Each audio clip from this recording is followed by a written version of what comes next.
they shall present a united front. But I think after Spare, we all know that there is a lot of work to do to repair these royal relationships.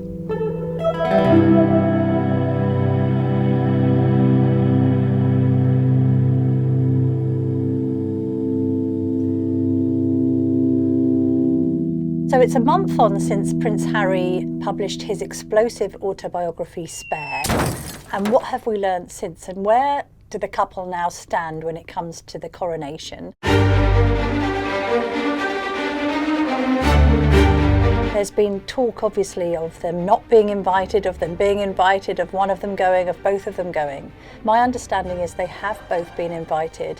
The point being that the royals need to seem extremely reasonable and conciliatory, because that's the only position they can really take.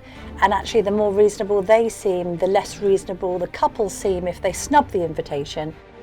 As awkward as it all may be, because in comparison to Oprah Winfrey, now we've had the Netflix documentary and the book. A lot has been said and done. Some argue that the book represented TMI, too much information about various aspects of Harry's life, although he's free to say what he wants to. But with regard to the coronation, he is the king's son, and therefore he needs to be invited. The couple will naturally be worried about their British reception. I think in a situation where we've seen the king almost egged twice, there'll be concerns about booing, there'll be concerns about jeering, there may be concerns about egg and other vegetable throwing. That's why it's been suggested over the weekend there was a report of a Operation Harry in a Hurry, where he'd just sweep into London for the festivities for a day or two and then leave, not bring Meghan with. I suppose they'd have the get out clause of they've got the children who are still young back in America and they didn't want to leave them. So it's quite feasible to imagine that it would just be Harry on his own and not Meghan. What do the royals then do in that situation? Well, they have to look as if they're accommodating him into the royal fold. He gets enveloped into their security arrangements for the big bank holiday weekend, so he can't complain that he hasn't got security. And then I think it'll probably be beholden on the Prince and Princess of Wales to extend some sort of hand of friendship, which is going to be difficult, but it's the King's big weekend. He's going to be otherwise engaged in matters involving gold state coaches and crowns. His wife is also being crowned. Therefore, it's kind of left to William and Kate to look accommodating, as they did when they did that joint walkabout after the Queen's death in September, when they went and looked at the flowers that were laid in the grounds of Windsor Castle. So we might see something else like that.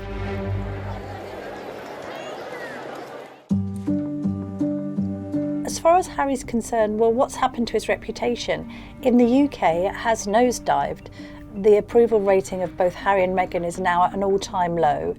I think it's been quite interesting to see some of the briefing around Meghan's lack of involvement with the promotion of Spare. Obviously, the couple are front and centre of the Netflix documentary. It's a joint endeavour. And in previous times, we've seen Harry give interviews and Meghan's been by his side or holding his hands. Often on royal engagements, she would seem with an arm around him. It has been quite contrasting to see him basically do the whole promotion tour around the book all by himself. So he's gone on UK TV, he's gone on US TV, and Meghan's been very much conspicuous by her absence. I think we can agree that it hasn't been overwhelmingly positive in the Prince's PR favour. Some have looked at the book and thought that he's overshared too much information. He's made a target of himself and his family because of his comments about how many Taliban he killed. Tales about how he lost his virginity and whether his genitalia was frostbitten have turned him into a kind of bit of a comedy figure.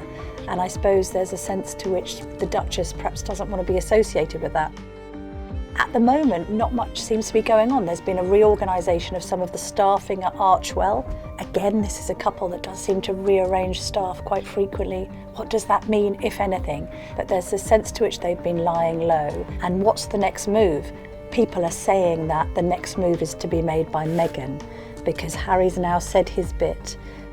And what does Meghan now do from here?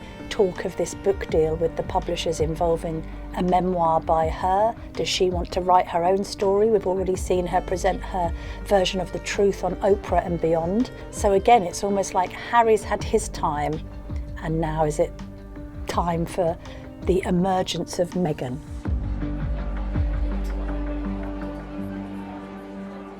Meanwhile, William and Kate's approval was dinted by Spare.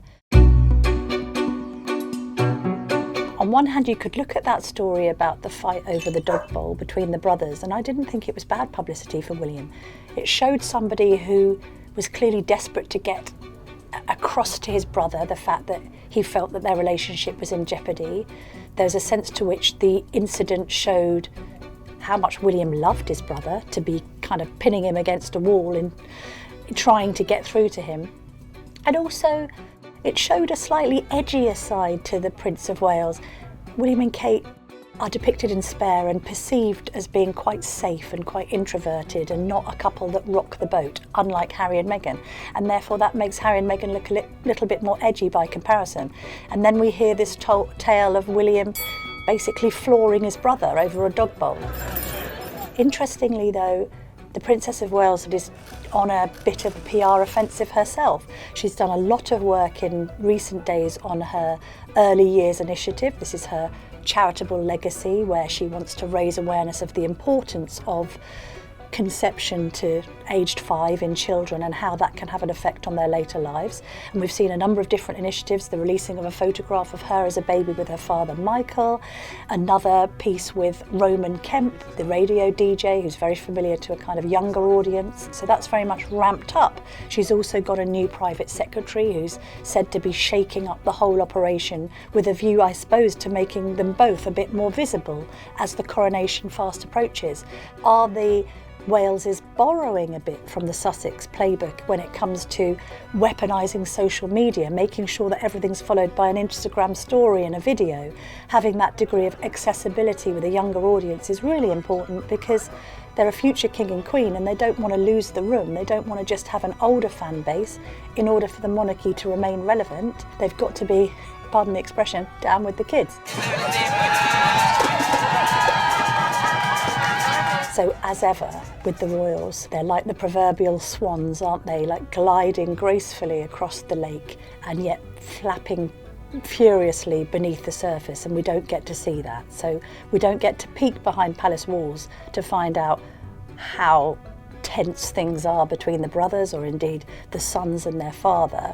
They shall present a united front, but I think after Spare we all know that there is a lot of work to do to repair these royal relationships.